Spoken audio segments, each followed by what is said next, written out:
Assalamualaikum warahmatullahi wabarakatuh. Good morning everyone. Welcome to our fifth meeting ya di mata kuliah Educational Action Research.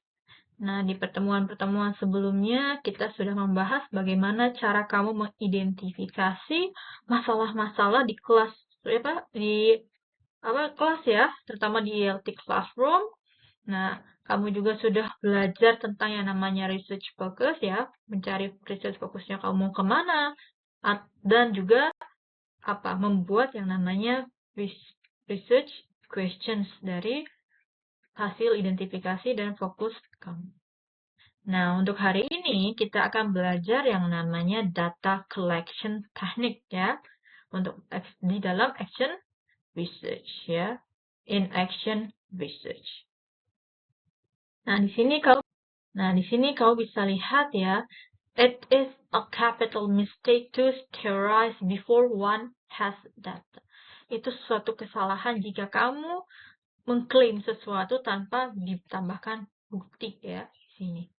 So you can imagine ya, bisa bayangkan jika kamu ya sebagai seorang guru when your students ya di sini are not actively participating dalam berdiskusi. Nah, mungkin kamu bisa menerka-nerka ya. Kenapa nih anaknya nggak mau ikut diskusi? Maybe they are shy, maybe the topic is too difficult karena terlalu sulit ya. Atau ya, maybe my explanation is not engaging. Nah, ini kan hanya prasangka kamunya. Maybe, ada kata maybe. Nah, without data, tanpa adanya data, ya, all this remain assumption, just your assumption, not an evidence. Walaupun hanya hasil observasi kamu tanpa diberikan misalnya checklistnya dan lain-lain, itu berarti hanya asumsi kamu, bukan evidence, ya. Nah, di mana dalam education action research, data collection itu sangat penting.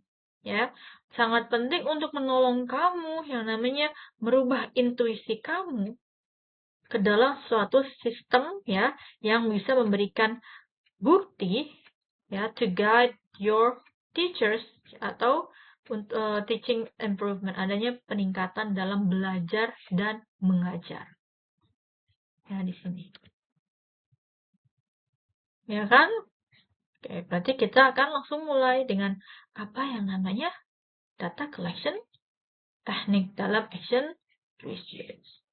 So, di sini kalian bisa ya, pertama lihat objektif untuk hari ini, yaitu by the end of today's meeting, ya, kamu akan bisa namanya menjelaskan peran dan pentingnya suatu pengumpulan data ya dalam educational action research.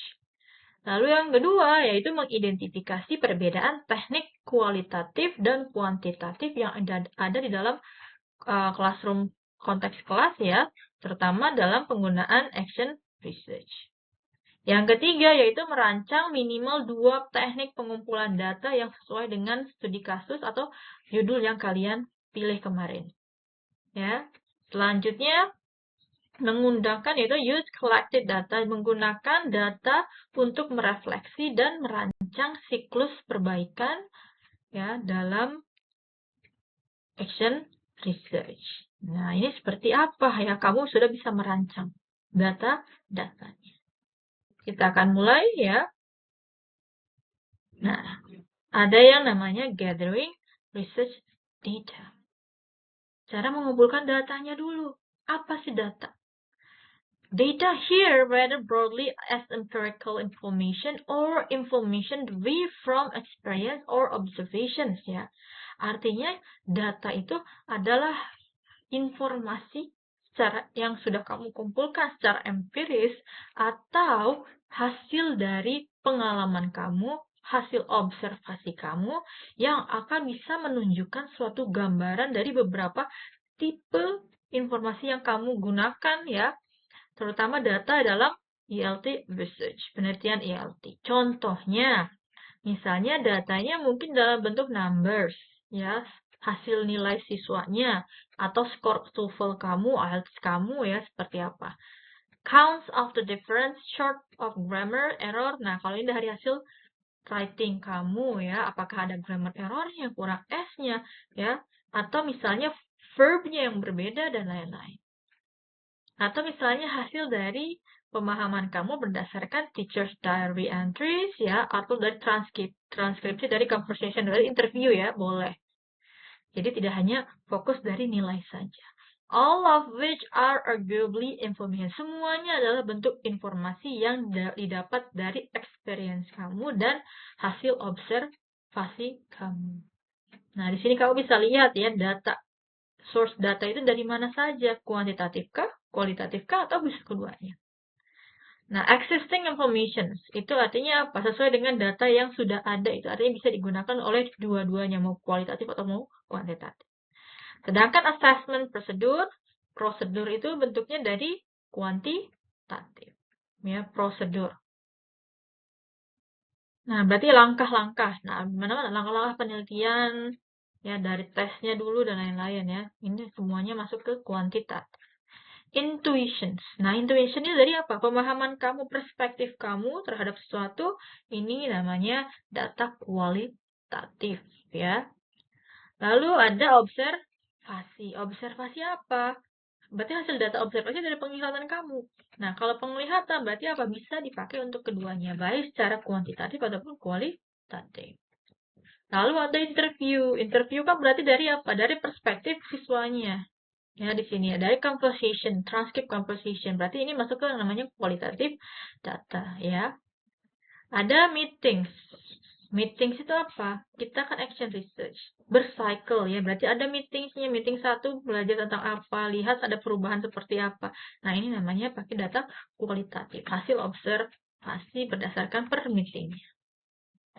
Lalu ada kuesioner. Nah, sudah pasti ya, kuesioner itu kan dari perspektif siswa atau orang lain yang mengisi ya. Nah, itu berarti masuk kualitatif data. Ya, atau misalnya bisa pakai keduanya, mixed method ya, bisa semuanya ya. Itu kuesioner. Karena kadang kuesioner juga berbentuknya survei ya, berarti kan bentuknya angka.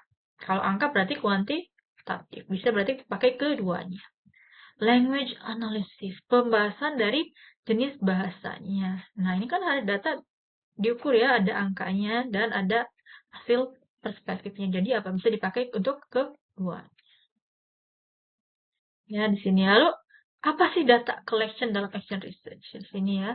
Data collection itu artinya systematically, itu cara kamu mengumpulkan informasi secara sistematis ya tentang kondisi kelasnya, proses belajarnya ya, atau cara belajar siswanya seperti apa before, during, dan after intervention, atau artinya setelah ada pelatihan mengajar kamu di sana menggunakan strategi tertentu. Nah, tujuan utamanya apa sih ya di sini? Yang pertama, data collection itu untuk apa? Mendeskripsikan adanya problem yang butuh ditingkatkan ya di sini. Contohnya masalah motivasi ya, sulit membaca, tidak bisa menghitung dan lain-lain. Dan yang kedua yaitu bisa mengevaluasi efek ya, efek dari aksi yang akan kita gunakan nanti. Nah, di mana data itu dibagi menjadi dua. Ada yang data utama dan data kedua ya. Data utama itu biasanya hasil dari data asli ya, yang kamu dapatkan pertama, awal ya, from the source. Contohnya dari survei, kuesioner, dan lain-lain. Sedangkan secondary itu involving data yang kamu sudah pernah, atau enggak kamu yang apa, dari jurnal yang pernah kamu baca yang mendukung hasil data kamu. Dokumen review, log, file analysis, dan lain-lain. Jadi tambahan ya ini. Jadi secondary itu data tambahan. Ya, seperti halnya data dalam action research itu bisa yang namanya kualitatif, bisa kuantitatif. Kualitatif itu berupa yang namanya naratif, ya bisa observasi, interview, transkrip, dokumen, dan field notes. Dan sedangkan kuantitatif itu dari test score kamu, questionnaire ratings, ya checklist, observasi dan frequency counts, ya. Dimana terutama dalam action research, kita harus bisa menggabungkan both types, kedua tipe ini, untuk memberikan suatu a richer and more complete picture, suatu gambaran yang lebih mewah ya di sini dan dari apa yang terjadi dalam kelas. Ya, seperti itu. Nah, ini ya data collection teknik, cara pembagiannya. Tadi ya, classroom observasi bisa keduanya ya. Apa sih classroom observation? Secara umum itu artinya watching and recording what happened in class. Sesuatu yang terjadi dalam kelas ya, hasil kamu observasi. Interview itu maksudnya kualitatif, yaitu mempertanyakan ke gurunya, ke muridnya ya, atau ke bagian-bagian yang terlibat dalam lingkungan sekolah. Ya, lalu ada kuesioner atau survei, itu bisa kuantitatif ya, written questions untuk mengukur yang namanya attitude, perception siswa ya, dan juga pengalaman-pengalaman mereka. Lalu ada dokumentasi. Dokumentasi itu bukan hanya foto ya, bukan foto di sini, tapi dokumentasi itu berupa collecting teaching material, misalnya RPP, RPS, lesson plan, ya, students work, ya, tugas-tugas muridnya, ya, jurnal siswa dan lain-lain. Achievement test. Achievement test itu untuk kuantitatif ya, mengukur tentang outcomes belajar mereka. Jadi hasil nilai mereka ya, apakah ada peningkatan atau tidak. Dan yang terakhir adalah yang namanya field notes ya, reflection log. Itu dari kualitatif, isinya narrative notes ya, yang ditulis oleh seorang researchers setelah setiap lessonnya. Ya, field note. Jadi apa hasil observasi kamu itu kamu tuangkan ke dalam bentuk refleksi ya di sini. Ini adalah 6 common data collection technique yang bisa kamu gunakan untuk action research. Nah, dari sini kau bisa ambil 3 ya. Nah, kita mulai yang pertama yaitu tentang classroom observasi. Di mana classroom observasi itu artinya apa? Systematic process untuk kamu yang mengobservasi, merecord juga aktivitas ya, behavior anak-anaknya, interaksi mereka untuk menemukan informasi dan memahami cara proses belajar mengajar mereka. Ya, di sini. Nah, di mana tipe-tipe observasi itu ada 2 ya, ada yang terstruktur dan tidak terstruktur. Yang tidak terstruktur itu artinya kamu menulis secara generalnya saja ya, tentang apa yang terjadi. Contohnya, kelas atmosfernya berisik misalnya, atau misalnya anak-anaknya bandel dan lain-lain. Tapi kalau yang struktur observasinya kita gunakan checklist. Ya, ada bentuk checklistnya. Kamu bisa lihat scale-nya juga 1-5 kamu ukur. Nah, di mana fokusnya itu lebih spesifik variabel ya, contohnya berapa banyak anak yang mengangkat tangan, berapa anak yang dan lain-lain ya, atau misalnya apakah gurunya memberikan feedback dan lain-lain. Seperti ini ya. Nah, contohnya, sini jika seorang guru ingin menginvestigasi kenapa siswanya itu tidak aktif ya dalam speaking activity. Nah, kamu mengobservasi di sana. Ada anak yang kamu coba panggil, oh mereka nggak mau ini. Tidak ada angkat tangan, tidak ada yang mau maju, apa karena malunya. Nah, kamu buat checklist di sana. Atau sambil interview mereka. Ya, checklist observasi dulu, baru kamu interview. Nah, benefitnya yaitu capture authentic classroom interaction. Secara langsung ya, real. Memberikan real-time insight ya. Kalau challenge-nya apa? Adanya subjectivity atau bias. Kalau hanya dari observasi saja. Karena itu butuh waktu ya di sini menginterpretasikan behavior anak-anaknya secara akurat ya.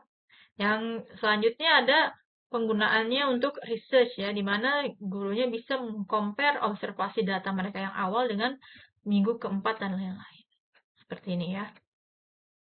Lalu yang selanjutnya ada interview ya. Interview itu suatu metode ya untuk mengoleksi data secara langsung melalui namanya conversations ya, face-to-face interaction. Secara langsung kamu mengobrol dengan yang kamu mau interview. Memberikan kamu suatu kesempatan untuk share ya pengalaman mereka seperti apa atau sudut pandang mereka terhadap suatu penggunaan aplikasi itu seperti apa dan lain-lain. Ya, seperti ini. Nah, di mana interview juga digunakan untuk yang namanya pemahaman students experience, ya, feeling, reason behind the behavior. Jadi ada Mungkin sebagian kamu pernah lihat jurnal-jurnal yang judulnya student perceptions, teachers perception, dan lain-lain. The opportunity challenge-nya seperti apa. Itu adalah hasil interview ya. Nah, untuk apa hasil interview itu untuk apa? Menjelaskan why and how, bagaimana dan kenapa ya si respondennya itu berpikir seperti ini terhadap teaching method yang diajarkan. Ya. Tipe-tipe interview juga ada ya, ada beberapa di sini, ada yang namanya terstruktur, ya, semi-structure, ya, unstructured, dan satu lagi bisa ada yang namanya in-depth interview ya. Sudah yang terstruktur itu yang sudah kamu jadwalkan ya, predetermined di sini questionnya seperti apa, flexibility seperti apa. Kalau semi-structure itu kamu artinya apa? Ada beberapa question yang kamu sudah buat, tapi jika ada tambahan, kamu bisa langsung menambahkan. Tergantung dari follow up di sana. Unstructured itu open-ended. Tidak ada namanya pertanyaan-pertanyaan yang sudah kamu buat. Ya, jadi cara fleksibel kamu bisa tergantung dari suasana dan pengalaman di sana. Dimana untuk interview juga, partisipannya bisa tidak hanya student saja yang kamu interview, tapi bisa guru dan school administrator, atau misalnya orang-orang yang di sekitar sana, orang tua murid juga boleh ya.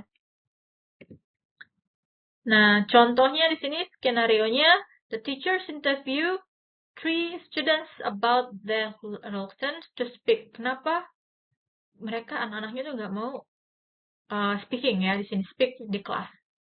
Nah, pertanyaannya kalau semi-structure, how do you feel about speaking English in front of the class? What makes speaking activities difficult for you? And what kind of activities would help you feel more confidence? Nah, ada beberapa contoh, misalnya anaknya bilangnya, I feel nervous, ya saya merasa gugup katanya, when everyone is looking at me. Jika kalau orang-orang itu nonton mereka ya. I'm afraid of making mistake, especially in pronunciation. Nah, ini kamu bisa kelihatan, teridentifikasi. Anaknya apa? Masalah adanya nervous ya, satu lagi takut membuat salah, satu lagi apa? Nggak confident dengan yang pronounce mereka. Ya, seperti ini. Nah, benefitnya apa dengan melakukan interview? Yaitu artinya apa? Kamu bisa menemukan data kualitatif yang lebih mendalam ya. Karena kita lihat perspektif mereka, ya, feeling mereka, dan motivasi mereka ya. Sana. Challenge-nya apa? Kalau interview itu memakan banyak waktu, time consuming ya di sini. Require good interpersonal and questioning skill. Karena kamu nggak mungkin tiba-tiba masuk ke suatu kelas atau ke sekolah datang mau interview. Tidak ya. Berarti kamu harus buat janji dulu dan lain-lain. Minta tersedianya dan lain-lain. Nah, karena itu interview juga akan merespon bagaimana cara kamu menolong gurunya itu dan memahami emotional and psychological barrier yang ada ya sesuai dengan strategi yang kamu gunakan. Tipsnya ada, pertama yang penting kamu sudah siapkan ya list-list pertanyaannya seperti apa ya untuk antisipasi. Use friendly language so participant feel comfortable. Jangan terlalu menggunakan bahasa-bahasa yang kaku. Casual boleh, tapi jangan terlalu casual juga ya. Yang penting ada your politeness-nya muncul di sana. Selanjutnya yang ketiga ada take notes or record ya, menggunakan jangan lupa teksnya, recordnya, videonya, atau dari rekaman. Karena kadang setelah interview kamu kadang lupa. Jangan cuma checklist jawaban sudah terjawab ya, tapi isinya kamu record. Contoh pertanyaan ya, misalnya what is the most challenging part of writing, katanya sih, your last essay, di essay sebelumnya, and how, bagaimana ya kamu itu mencoba untuk overcome it, masalah menyelesaikan masalah-masalah writing mereka. Seperti ini ya. Jadi jangan pertanyaannya what is your name ya, jangan hanya tentang nama saja, tapi benar-benar sesuai dengan topik dan judul kamu. Nah, ada pun di sini questionnaire ya dan survei. Questionnaire itu adalah set of written question ya that participant answer. Nah, ini enaknya apa? Kalau tadi interview itu kan open ya. tergantung jawaban dari yang kamu interview. Tapi kalau kuesioner itu bisa kita sesuaikan yang namanya menggunakan format tertentu, ya. Di mana kuesioner itu digunakan untuk mencari data-data dari berbagai banyak orang secara langsung ya, dari attitude mereka, motivasi mereka, atau persepsi mereka. Di sini menggunakan format yang sudah ditentukan. Contohnya pakai Likert scale ya, dari 1 sampai 5, mana yang sesuai dengan perasaan kamu di sana. Closed questions, jawabannya ada yes, no, atau multiple choice ya di sini. Atau ada questionnaire yang pakai open question ya, tentang dari jawaban pendek ya, agar lebih detail. Tipsnya yaitu keep questions simple and clear. Jangan terlalu banyak pakai academic words. Kalau misalnya kamu ingin memberikan kuesionernya untuk anak-anak SD dan lain-lain. Kamu bisa sesuaikan levelnya ya. Keep question simple and clear. Yang penting jelas.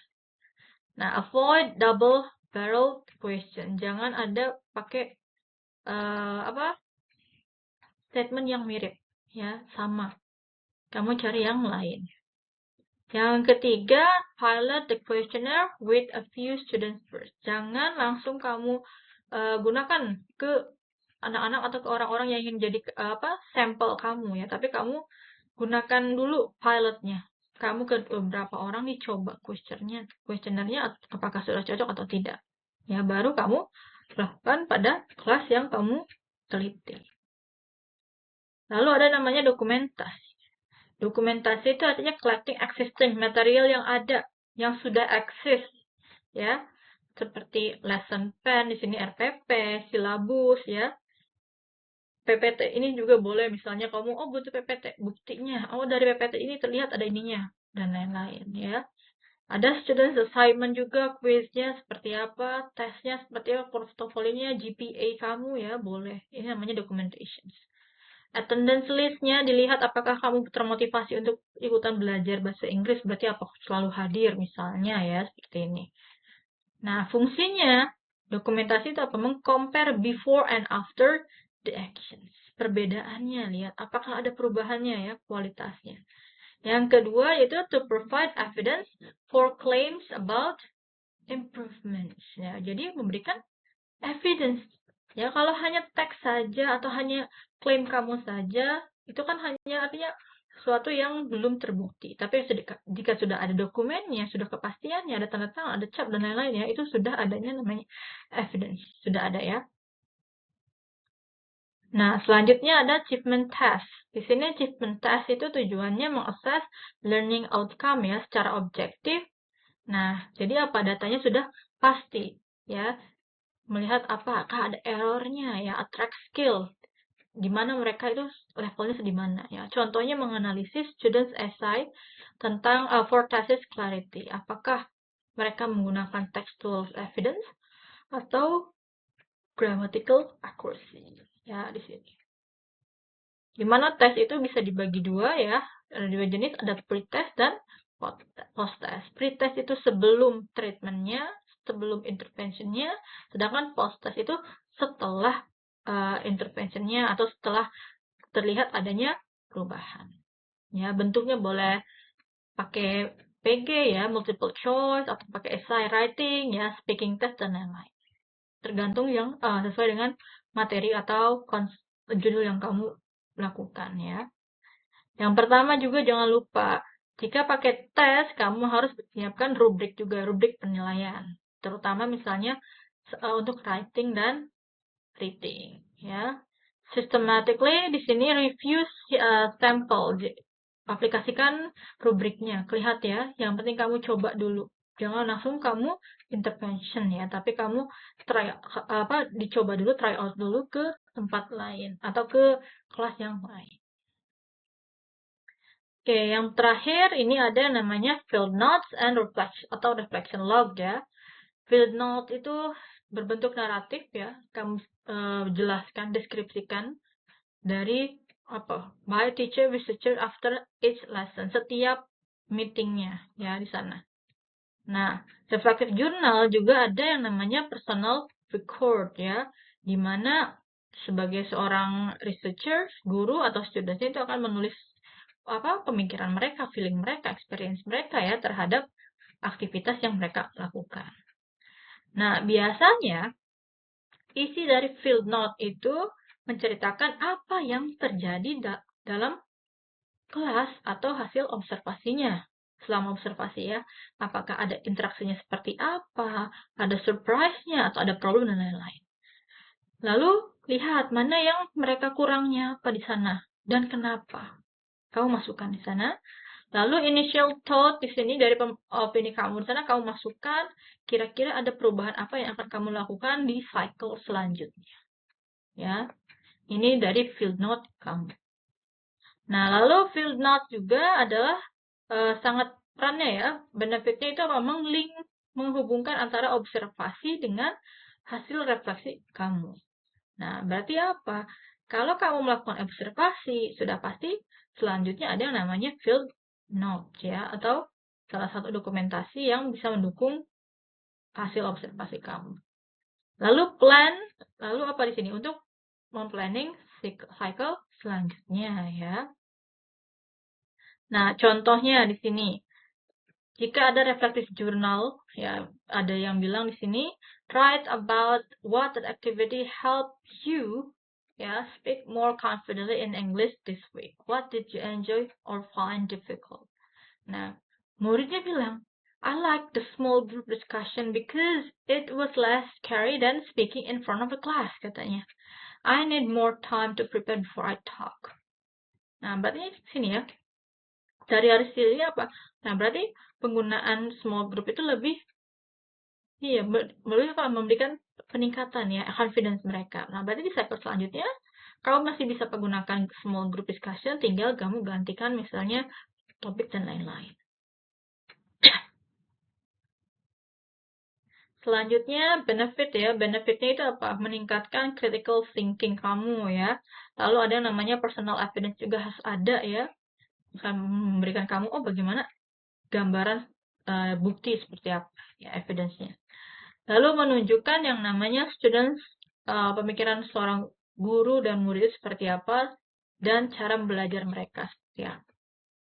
Lalu meningkatkan juga metacognitive awareness ya. Challenge-nya apa di sini? Kebanyakan students may need guidance ya or on reflective writing. Kebanyakan masih murid-muridnya membutuhkan ini ya, bantuan kita saat mereka menulis. Nah, kadang mereka nggak tahu bahasa Inggrisnya seperti apa dan lain-lain. Honesty and opens vary. Nah, ini banyak ya, karena tidak semua orang punya positive thinking tentang intervention yang akan kita gunakan nanti ya. Nah, lalu di sini lihat use in research, di mana field note itu atau jurnal bisa provide namanya ongoing reflection, bisa men-track ya, dari perubahannya itu seperti apa. Secara peningkatannya ya, satu demi satu di sini. Nah, kita mulai dari case study ya. Coba case study.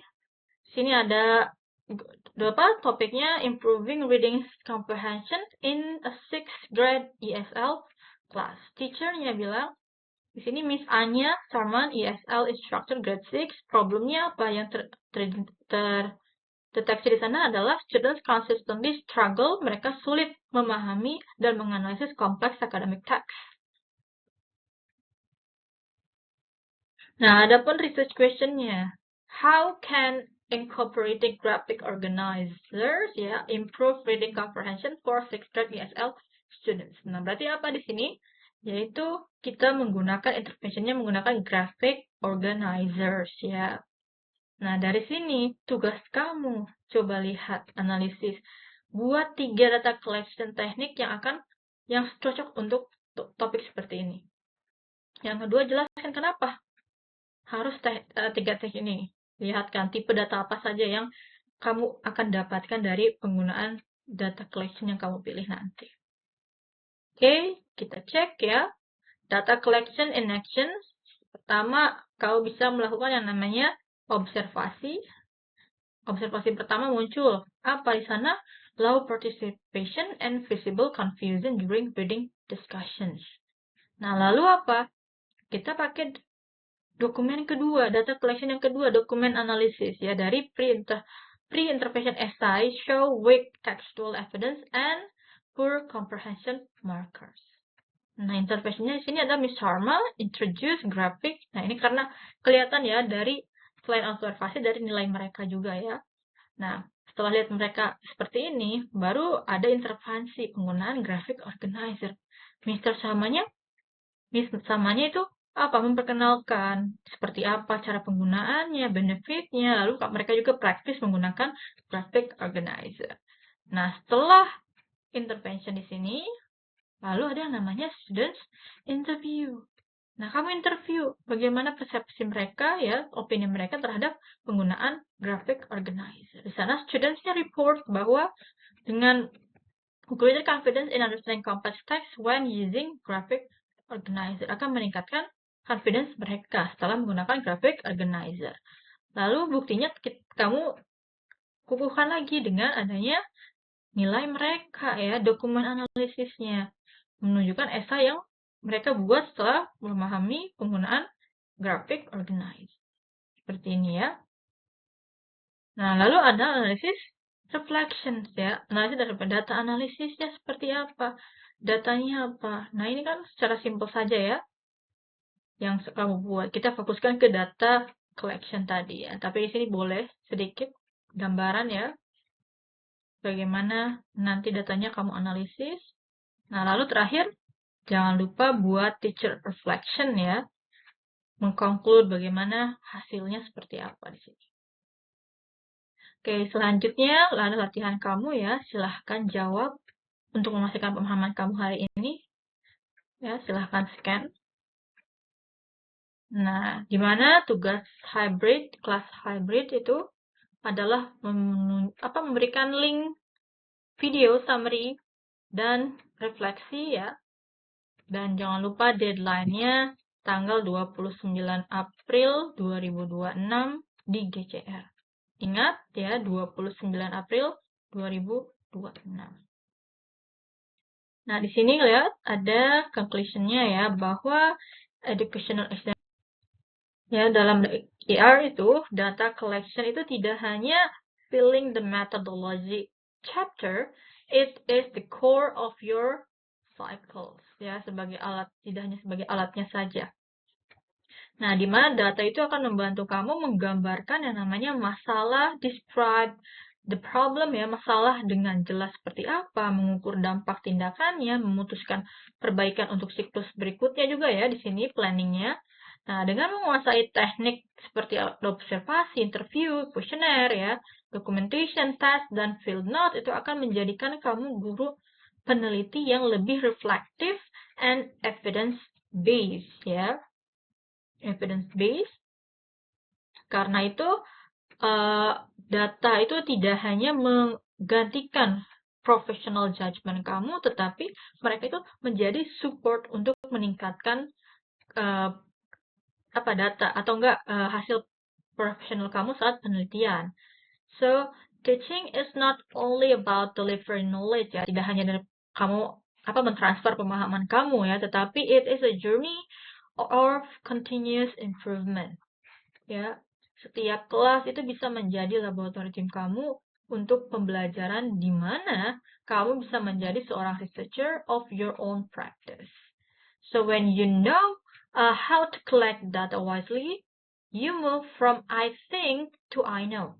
Ya, dari satu observasi, satu wawancara dan satu tes dan satu catatan refleksi, kamu bisa memulai yang namanya perubahan kecil yang berdampak besar pada kualitas siswa ya.